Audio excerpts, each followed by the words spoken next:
I'm telling you, man, I go to the gangbangers, I go to the pimp, I go what you consider to the outcasts of society. I'm their bishop. The people crown me to be their bishop.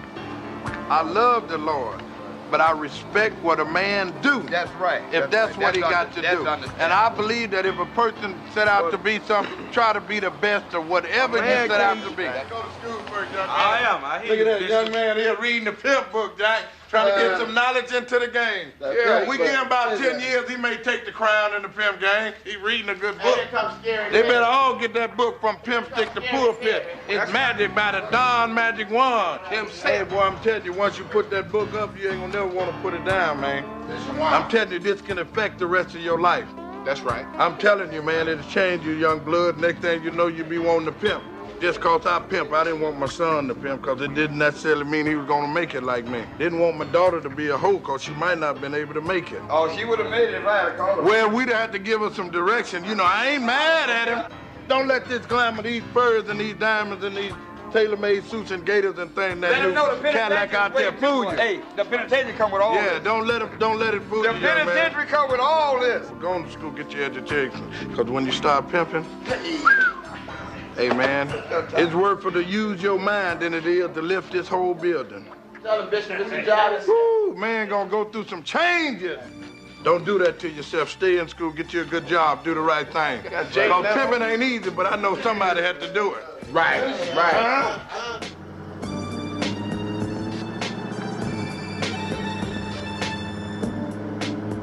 I want you to know I started off real early in my career as a pimp.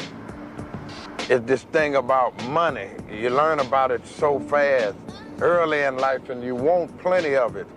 And you watch TV and see some of the things on TV that you wish you could have, or cars you wish you could drive, houses you wish you could live in. Come up in a home, no father, 7 sisters and brothers. I mean, mother on welfare. Dropped out of school early so I could get me some paper. Y'all ready, man? Come on, man.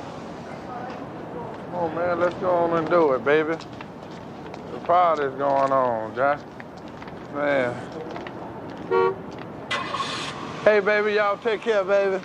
All right, baby, see you at the Players Ball, okay, King? My role model next door wasn't no doctor or lawyer.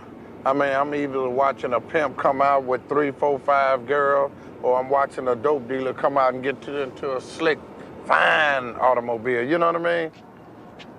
I tried to work, man, but it just wasn't in my blood. It wasn't my thing. I tried, I mean, honestly, I tried, but it really wasn't my bag. And what I would do is, I would get to know the guys at the job and let them know that I had a girl that was willing to do whatever they wanted to do with her for a small fee. Because these was working guys. I was working on what they call like the graveyard shift. And I used to have a girl come around to the fence at the job and come up under the fence and come around these big machines. This was at like a steel mill. And get behind the machine and turn dates with the guys. So my whole life was directed in this. This is what I wanted. I wanted to have that big car. I wanted to have the clothes, the jewelry. I mean, I wanted all the women, and I didn't know how I was gonna achieve it, but when you first get into that gang, though, all you want is one good woman, you want a nice car, you want a fine suit, you know, you want a slick ring and watch and bracelet and little neck piece. You know what I mean? This was my thought. I didn't know it was gonna blow all out of proportion and I was gonna really become legendary in the pimp gang. And what I mean by that is setting some kind of trend.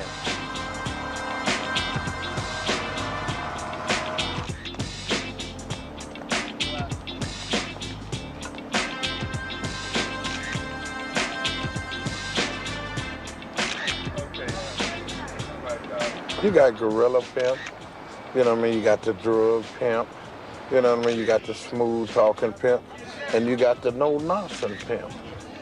The no-nonsense pimp gonna always outweigh them other guys because he gonna mean it. And when you mean it and you get a chick to stay there, you got a good broad, man. You got a good broad. She gonna do the right thing, man. She gonna bring you through.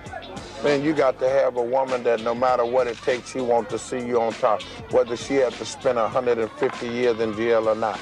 A lot of people say, you know, how could he be saved and still wearing jewelry and different things like that? I believe that God saved me with these things in order to be a testimony to these brothers, because everybody believes that in order to come to God, there's got to be something tragically happen to you. You got to be the lost all your money. You got to be the got shot. Something in order to come to God. People don't think that you can come to God just by being saved. But I'm telling you, man, and people know me around the country, man, I'm not going to make this up if it wasn't true. When I didn't believe in God, I told people I didn't. But when God showed me experience that made me believe and realize that he really do exist, hey, man, I shot it out to the world that that's really how it is.